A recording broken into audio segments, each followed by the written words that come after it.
O 25 de novembro continua a ser um dos episódios mais polémicos e, em alguns aspectos, nebulosos do processo revolucionário português.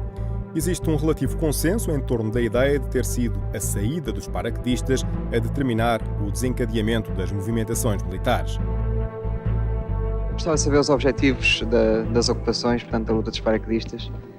O que é que neste momento se exige das autoridades? Portanto, dado que a luta entre os paraquedistas se agudizou depois da destruição da Rádio Renascença, depois o chefe de Estado-Maior passou a esperar-se à disponibilidade essa que elas não aceitaram.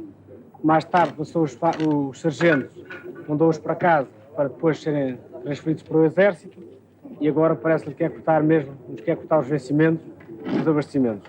Tudo isto veio criar um certo granel que o chefe de Estado-Maior talvez não tenha pensado bem, é que a força que nós temos é bastante maior do que a caneta que ele tem. O 25 de novembro, como acontecimento crucial do processo político português, foi o ponto de encontro de quase todos os projetos desenhados durante o PREC, confronto de correntes e suas alianças, de grupos e suas fações.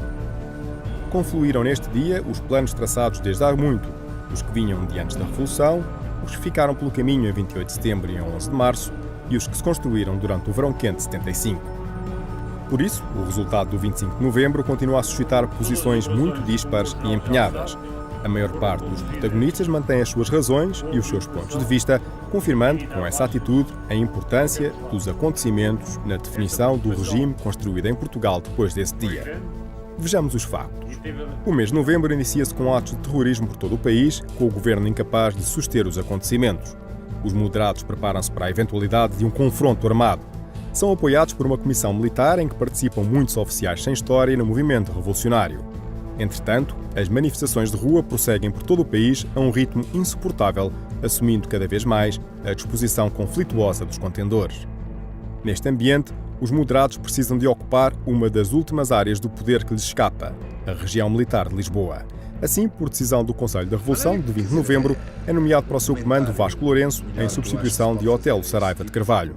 Saíram ao lume na imprensa e nos órgãos de informação notícias de que, depois de uma reunião efetuada no COPCON, com a maioria das unidades da região militar de Lisboa, teria dali sido uma moção e que eu teria sido portador dessa moção da maioria das unidades da região militar de Lisboa junto ao Sr. Presidente da República. O que realmente foi falso, não é verdade. Não houve reunião nenhuma convocada pelo COPCON às unidades da região militar de Lisboa. Simplesmente quando eu cheguei ao COPCON amontoaram-se no COPCON umas dezenas de camaradas que, preocupados com o facto do capitão Vasco Lourenço ter sido indigitado para comandante da região militar de Lisboa, foram ali imediatamente manifestar o seu repúdio por essa possibilidade de qualquer outro oficial, que não seja eu, comandar a região militar de Lisboa. Os moderados sabem que esta nomeação, para além de traduzir uma necessidade fundamental para o posicionamento do seu xadrez, funciona como desafio às fações oponentes, capaz de servir de rastilho ao desencadeamento da ação militar esperada. Na manhã de 25 de novembro, os paraquedistas ocupam 4 bases da Força Aérea e o comando operacional deste ramo em Monsanto. Os 9 estão preparados para enfrentar os acontecimentos. Apoiados no regimento de comandos, desencadeiam rapidamente ações de contenção. Ao mesmo tempo, vários centros intermédios de poder militar iniciam ações autónomas destinadas a disputar o domínio da situação.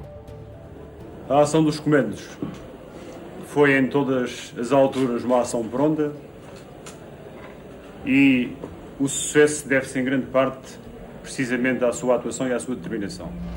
A temida capacidade militar dos grupos radicais esvaiu-se num dia apenas. Ninguém se moveu, a não ser os próprios paraquedistas. Isolados, só tardiamente se aperceberam do logro em que caíram. A 28 de novembro, depuseram as armas. Todas as operações, como o meu general já sabe, foram conduzidas com a preocupação de evitar baixas de qualquer dos lados. Esta preocupação foi grande e teve a terminar o facto de um lado e do outro lado estarem portugueses. Estava virada à página da Revolução.